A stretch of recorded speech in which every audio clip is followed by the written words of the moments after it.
Well, well. Look who was right again, guys. I hate being right all the time, and I hate gloating. I do. I hate bragging. I really hate doing it, but I was right. Ian Garry, man. 5 round. 5 round decision. What did I say? I said Carlos Prates is going to slow down in the later rounds. He slowed down in the later rounds. I said Ian Garry is going to use his kicks to keep it at range, and he was using his kicks a lot. What I didn't expect was him to actually trade in the pot, like close up boxing, and actually beat Prates in in like up close and personal. You know. But what did I say? It's just 5-1 on picks. A perfect main event again. All right, I predicted bloody Volk to win on points against Lopez last week or the week before, whenever it was. I went 5-0 on that card. I went 5-1 on this card. I just don't know. I don't know what to do anymore, guys. All this power, it's too much. It's too much. It's like trying to burst out of my brain. That's how powerful this is. Mystic Bromo is just here. And I'm going to go over the card, starting with the main event, going down to the opener. So let's start. So we have Ian Garry versus Carlos Prates. I said Ian Garry would win via decision, and he did. He did. He won via decision. Of course he did, because I said he would, and I'm always right. So, yeah. Prates just didn't have anything for him. He really didn't. I mean, he caught him at one point in round 4, I believe. Other than that, nothing. Absolutely nothing on the feet. Had very good takedown defense, though. I'll give him that. Stuffed a lot of Garry's takedowns. But on the feet, absolutely nothing for him. And it's just what I said, man. Like, Garry's a good kickboxer. Prates is a really good boxer. If he doesn't get it done early, it's not going to go his way. If Garry can keep out of range, he's going to win this fight. He got cracked once or twice in round 4, but throughout the whole entire fight, Garry kept his range. You know, had him on the ground at one point, you know, or a few points, but it just is what it is, man. You know, just kind of fraud. Is it a fraud check? I don't think so, because Garry is that good. Maybe people are going to start respecting Garry now, because everyone was saying Carlos Prates is going to destroy Ian Garry. Ian Garry's done for. Short notice. Oh, remember what last time he stepped up on short notice and lost against Shavkat? Yeah, well, this is Carlos Prates, the next problem at welterweight, guys. Oh, I hate to gloat. I do. I really don't like doing it to you all, but I try to tell you that, you know, the guy that smokes and drinks is going to slow down over the course of 5 rounds. Who'd have thought it, guys? Like, the guy that smokes and drinks isn't going to be able to maintain a 5-round pace. Whoa. Newsflash, everyone. You know what I mean? Like, Garry just schooled him. 5-round schooling. Absolute domination. Just started off a bit slow and boring, but into the later rounds, rounds 4 and 5, it picked up really nicely, and it was quite exciting. Quite exciting. But, yeah, started off slow, ended quick. Just Garry doing his thing, man, like I said he would do. I told you all. I told you. Mystic Bromo. Why don't I have more subs, bro? All these other YouTubers, they're so much bigger than me. Picking the wrong things, man. Come on. 5-1 on the main card with a Garry pick. With a Garry pick. Crazy. Anyway, great win by Garry. He wants the title next. Nah, bro. Not a fucking chance. It's you versus Buckley next, I think. Well, no, actually, because Buckley's fighting Usman, so it won't be that. I think you need one more fight, though. I've not looked at the rankings. I've not really thought about it just yet. I might do a video about it in the coming week. I probably won't. But he needs one more fight. He needs one more fight before he gets a title shot. All right, you don't. I get it short notice. It's short notice for Prates as well, though. It isn't like you're just getting a short notice fight. And I know Prates was already in camp training, and you weren't, but I don't think you get a title shot of beating it was he number 11 ranked or something. Carlos Prates doesn't work like that. One more win in the top 5, then yeah, get yourself a title shot. Why not? Moving down the card to Anthony Smith versus Zhang Mingyang. I predicted Zhang Mingyang by a knockout. That's exactly what happened, and it was just brutal. Jason Herzog with one of the worst stoppages of the year so far. I think he wanted to see Anthony Smith die.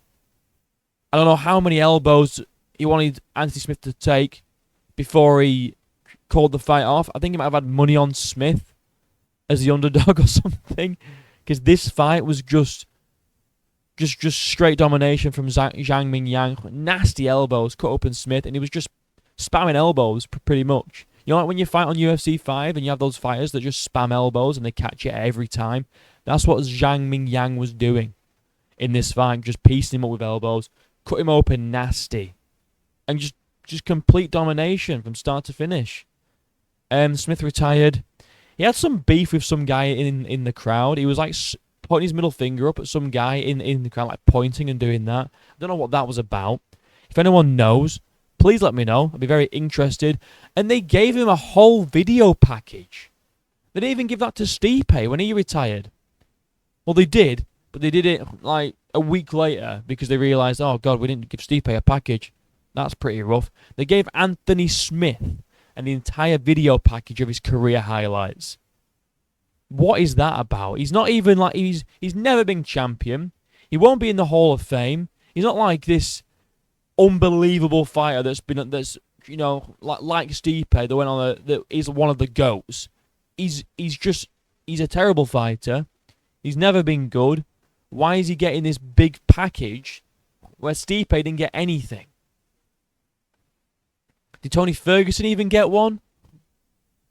You know, like it's just crazy. It's crazy to me that like they gave Anthony Smith. Like you should have seen the production of it.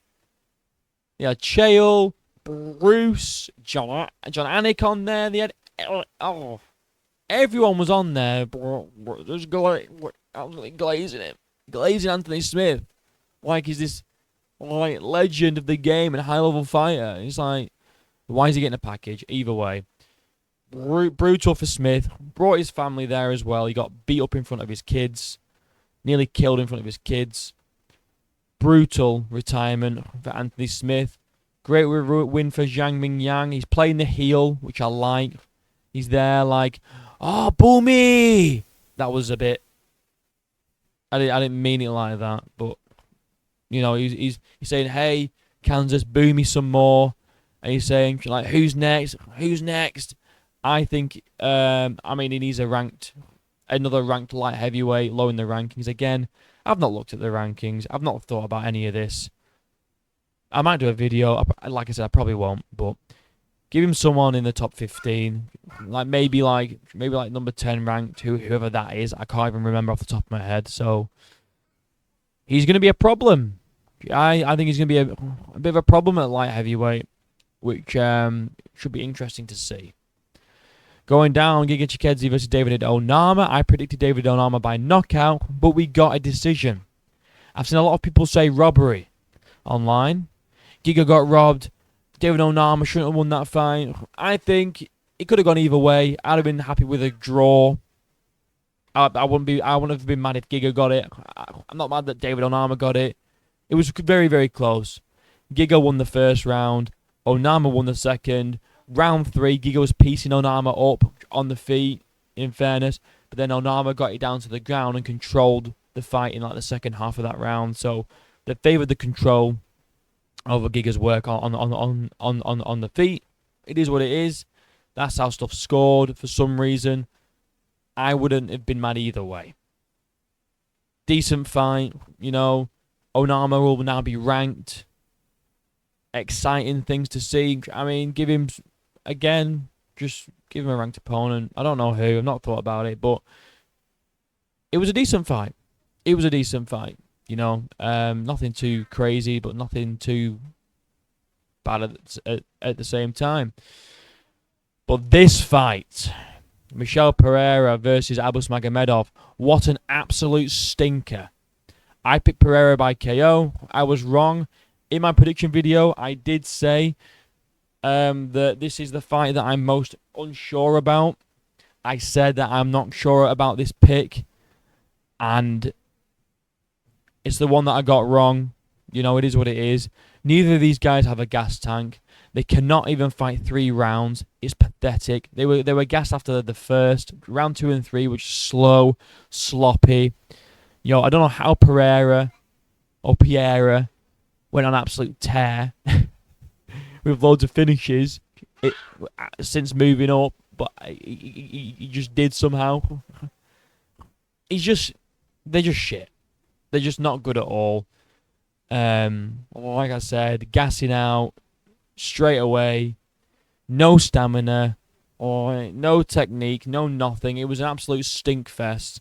Wasn't great at all. Good night. Terrible fight, which is a shame because Pereira's usually exciting, but he couldn't get anything off. Albus rocked him. You know, Pereira was trying to come back with whatever he was doing. He just looked flat. It just was a terrible, terrible fight. I don't really want to talk about it too much because it was pretty shit. Randy Brown and Nicholas Dolby. Now this was a crazy fight. This was a great fight. I picked Randy Brown by decision. He got the KO in round 2. A flatline KO, 1-punch knockout. Just ridiculous. Dolby folded like Gaethje did against Holloway. Okay. Dolby's nose was completely fucking crooked and flat. Broken. Destroyed. Dolby dropped Randy Brown in the first round. It was just such a good fight.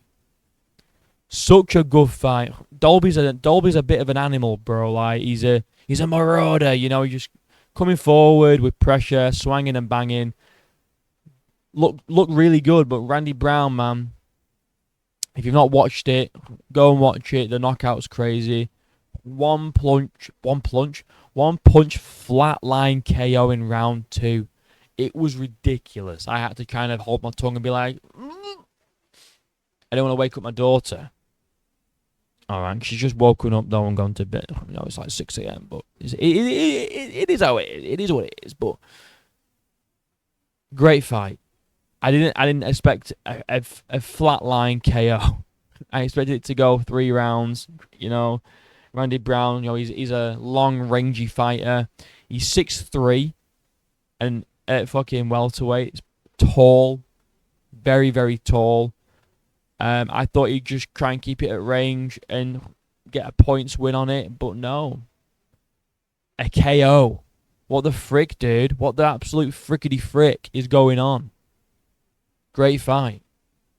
And then Ikram Aliskerov, Andre Muniz. I picked Ikram by finish, and that's exactly what happened. A nice little TKO. I mean, the referee stopped it at 4 minutes 54. He could have really let it go for 5 seconds more, I guess. Giving Muniz a chance in round 2. But I get it. He was getting fucked up on the ground. But it is what it is. I'm not mad at the stoppage, but I'm thinking 5 seconds left. Just let it go 5 seconds, as long as like he's not getting absolutely like killed like Anthony Smith was with fucking elbow after elbow after elbow after elbow.